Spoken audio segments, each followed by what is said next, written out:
ଦେଖନ୍ତୁ କେତେ ସଫ୍ଟ ଢୋକଲା। କିଛି କିଛି ଟ୍ରିପ୍ସ ଆଣ୍ଡ ଟ୍ରିକ୍ସ ଫଲୋ କଲେ ଆପଣ ବି ପୁରା ମାର୍କେଟ ଭଳିଆ ଢୋକଲା ଘରେ ହିଁ ବନେଇ ଏନ୍ଜୟ କରିପାରିବେ। ଚାଲନ୍ତୁ ବନେଇବା ଗୁଜରାଟର ଏଇ ଫେମସ୍ ଡିଶ୍। ଫର୍ଷ୍ଟ ଆମେ ୟାର ମେନ୍ ଇନଗ୍ରିଡିଏଣ୍ଟଟା ନେବା, ଯୋଉଟାକି ବେସନ। ଗୋଟେ କପ୍ ନେବେ ଆଜ୍ ଏ ମେଜରିଂ କପ୍। ସେଇ କପ୍ରେ ଆମେ 2 କପ୍ ବେସନ ନେବା। परफेक्ट मेजरमेंट होची 2 कप बेसन रे 1.5 कप पानी।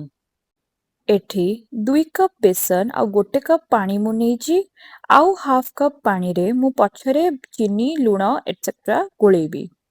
एबे आमे भलो भाबरे सबुकु मिसई नबा जेपर्यंत लम्प फ्री न हे जाइछि। देखंतु एठी मु बेसन आउ पानी रो गोटे बैटर बनै नेली। एमिति किछि कंसिस्टेंसी रहिबो। एबे आमे नेक्स्ट स्टेप रे गोटे बोल रे 1 टीस्पून चीनी मु एठी नेची, 1 टीस्पून सॉल्ट ऐड करूची। एटा होची सिट्रिक एसिड, निंबू सत पाउडर किंबा निंबू फूल भी कुहा जाए। 1 टीस्पून आमे सिट्रिक एसिड ऐड करिबा, हिंग ऐड करिबा टिके। देन 1 पिंच हळदी ऐड करिबा। हळदी बेसी ऐड करिबेनी नहले सेटा सोडा सहित रिएक्ट करके रेड रेड स्पॉट्स हे जिवो। एठी मु हाफ कप पानी ऐड कली। 2 टीस्पून ऑयल आमे ऐड करिबा, तापरे सबुको भलो भाबरे मिसेइबा जेपर्यंत चीनीटा कंप्लीटली पानी रे एब्जॉर्ब न हे जाइछि। एई सॉल्यूशन को आगे बने आपण बेसन को एइथरे ही ऐड करि परिबे। मु केवल मेजरमेंट देखिबा पई बेसन रो बैटरटा आगे ही बनै देली। एबे ए सॉल्यूशन को आमे ऐड करि दबा हम बेसन बैटर रे आ भलो भाबरे मिक्स करि नै 10 मिनिट जाए रेस्ट रे रखि नबा। देखंतु एमिति किछि कंसिस्टेंसी रहिबो। एबे आमे आकु 10 मिनिट्स जाए रेस्ट रे रखि नबा। 3, 2, 1 10 मिनिट्स परे आमे 1 टीस्पून बेकिंग सोडा ऐड करिबा। खाइबा सोडा को एक्टिवेट करी आमे गोलेबा 2 रु 3 मिनिट जाए जेपर्यंत आम ढोकलार बैटरटा टिके फुली न आसीछि। देखंतु आग अपेक्षा केते फुली जाइछि। बेकिंग सोडा ऐड कला पूर्वरु कड़े किंबा स्टीमर को प्री हीट पाई रखि नेथिबे। एबे आमे टीन को ऑयल रे ग्रीस करि नबा आउ बैटर को ऐड करिबा। बैटरटा जेमिति हाफ हो सेतिकी बड़ टीन यूज करिवे आउ अधारे से फुलिबो। मु एठी जेहेतु टीन टाको फुल कर देइछि, मो ढोकला भी ऊपर को फुली आसीथिला। जेंटली टैप करि नबा, तापरे प्री हीटेड कड़े रे बसई दबा। कवर करी कुक करिबा फॉर 20 टू 25 मिनिट्स। एठी मुटे कश्मीरी लाल मिर्च स्प्रिंकल कर देइछि, आपण चाहेला स्किप भी करि परिबे, एटा टोटली ऑप्शनल। देखंतु 20 मिनिट्स परे केमिति मो ढोकलाटा फुली जाइछि। नाइफ रे चेक करि नेबे जेमति सेटा क्लियर आसु। एबे ढोकला को ठंडा हबा पई छाडी दबा।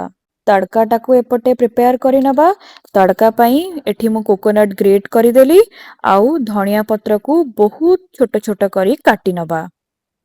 एइटा आमे लास्ट रे सीजनिंग पई ऐड करिबा। कंचा लंका को स्लिट करि नबा आ भुसुंग पत्र को छोट छोट करी काटी नबा। पैन को गरम करी आमे ऑयल ऐड करिबा। तेलटा गरम ହେଲା ପରେ ଆମେ ସୋରିଷ ऐड କରିବା। ସୋରିଷଟା ଫୁଟିଲା ପରେ ଆମେ କଞ୍ଚା ଲଙ୍କା ऐड କରିବା। କଞ୍ଚା ଲଙ୍କା 3 ରୁ 4ଟା ऐड କରିବେ, ନହେଲେ ଭଲ ଫ୍ଲେଭର ଆସିବନି। ଲଙ୍କା ଟିକେ ଭାଜି ହେଲା ପରେ ଆମେ ପାଣି ऐड କରିବା। ପାଣିର କ୍ୱାଣ୍ଟିଟି ଟିକେ ବେଶୀ ହିଁ ରଖିଥିବେ, ବିକଜ ଢୋକଲା ସବୁକୁ ଆବଜର୍ବ କରିନବ। पूरा ढोकलारे पानीटा कंप्लीटली एब्जॉर्व हेले ही ढोकलाटा सॉफ्ट हुए आ बहुत टेस्टी लगे मार्केट भलिया। सेथिपाई पानीर क्वांटिटी बहुत अधिका रखिथिबे। टिके शुगर ऐड करिवे। एठी मो 2 टेबल स्पून शुगर ऐड करिछि। आपण जदि टिके मिठा खाइबा को चाहुचंती ताले अधिका शुगर ऐड करिवे। शुगरटा कंप्लीटली मेल्ट हे जाऊ से पर्यंत आमे ताको गोलेबा।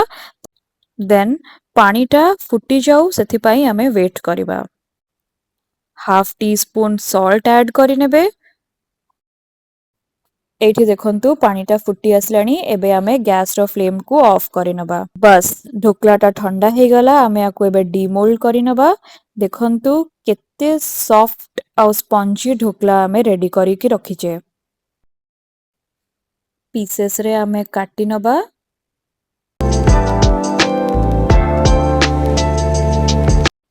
ଗୋଟେ ନାଇଫରେ ସ୍ମଲ୍ ହୋଲ୍ସ କରିନେବେ ସୋ ଦ୍ୟାଟ୍ ସେ ତଡ଼କାଟା ଯେତେବେଳେ ଆମେ ପକେଇବା ଭଲ ଭାବରେ ଆବଜର୍ଭ ହବ, ସେଟା ଭିତର ଯାଏ ଯିବ।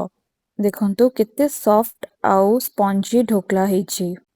ଏବେ ଯାଏଁ ମୁଁ ପାଣିଟା ଆଡ୍ କରିନି। ପାଣି ଆଡ୍ କଲା ପରେ ଆହୁରି ସଫ୍ଟ ହେଇଯିବ, ପୁରା ମେଲ୍ଟ ଇନ୍ ମାଉଥ୍।